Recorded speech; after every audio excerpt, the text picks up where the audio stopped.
112वीं जयंती हम लोग यहाँ अग्रसेन भवन लोहा मंडी में मना रहे हैं। मैं युवा संगठन को बहुत बहुत धन्यवाद देना चाहता हूँ कि उन्होंने डॉक्टर मनोहर लोहिया जी की इस जयंती को जिंदा रखने के लिए करीब 25 साल से वो यहाँ जयंती मना रही हैं। मैं पूरे उनके टीम को धन्यवाद देना चाहता हूँ और मैं सबों से यह भी कहना चाहता हूं कि जो डॉक्टर मनोहर लोहिया जी के जो बताए हुए मार्ग हैं, सबसे बड़ा मार्ग था उनका एक समता का, हम लोग एक हों।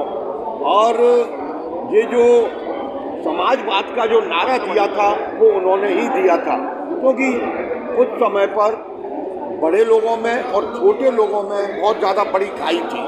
उनको ये अच्छा नहीं लगता था। उनका कहना था कि समाज के सबसे अंतिम दायरे पे बैठा हुआ व्यक्ति भी और जो सबसे पहली लाइन में बैठा हुआ व्यक्ति है वो एक हो, एक समाज हो और समानता हो उन लोगों में। तो मैं आज उनकी ऐसी जयंती पर मैं उनके लिए बहुत ही अच्छी श्रद्धांजलि देता हूँ और उनके बताए हुए मार्ग पर सभी जो भी श्रोता लोग हैं उनको उनके आदर्शों को पढ़ें और देखें और अनुसरण करें। जयंती मनाने का मतलब है कि आज हम कोई ना कोई संकल्प लेकर के उनका एक कोई भी अनुसरण आज अगर हम करें। और इसके बाद में आज शहीद भगत सिंह, राजगुरु सुखदेव जी का आज फांसी लगी थी, उनका भी आज शहीदी दिवस है। इसमें हम सब लोगों को प्रेरणा लेनी चाहिए, क्योंकि हम लोग देख रहे हैं कि हमारे देश में किस तरीके की पोजीशन चल रही है। अगर हम लोग आगे नहीं आए तो निश्चित रूप से हमारा ये देश कुछ सालों के बाद गुलामी की तरफ बढ़ता चला जाएगा। इसलिए मेरा सबों से प्रार्थना है कि इसको समझें और आगे बढ़ें। राम मनोहर लोहिया जी का जयंती का आयोजन पिछले करीब 25 वर्ष से लगातार अग्रवाल युवा संगठन करता चला आ रहा है। डॉक्टर लोहिया हमारे समाज के अग्रणीय नेता थे और उन्होंने राजनीति को एक दिशा देने का काम किया।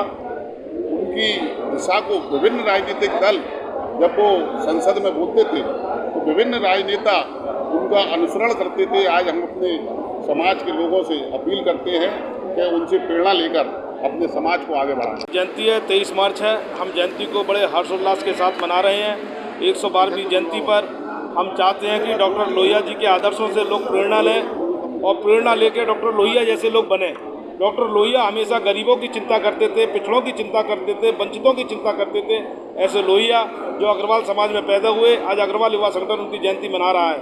बहुत ही प्रखर समाजवादी थे और ऐसा समाजवादी जब जवाहरलाल नेहरू की तूती बोलती थी उनसे टक्कर लिया करते थे, उनके खिलाफ चुनाव लड़ा करते थे। और जवाहरलाल नेहरू अपनी संसदीय सीट में कभी भी चुनाव प्रचार के लिए नहीं जाते थे, लेकिन जब लोहिया जी ने चुनाव प्रचार अपना किया तो उनको जाना पड़ा। तो लेकिन मेरा ऐसा मानना है कि लोहिया जैसा हमको बनना चाहिए, लोहिया जी के आदर्शों को अपनाना चाहिए। देखिए जवाहरलाल नेहरू से उनकी कितनी भी प्रतिद्वंदता रही, लेकिन जब चुनाव प्रचार खत्म हो जाता था साथ बैठ के दोनों चाय की चुस्कियाँ लगाए जाते थे और गपशप किया करते थे। ऐसे आदर्शों को हम अपने जीवन में लाएं तो निश्चित रूप से हमारे जीवन में कभी कटुता नहीं रहेगी। आज एक 23 मार्च को हमारे भगत सिंह जी, सुखदेव जी और राजगुरु जी को फांसी दी गई थी, उनका शहीदी दिवस है, उनको भी हम नमन करते हैं।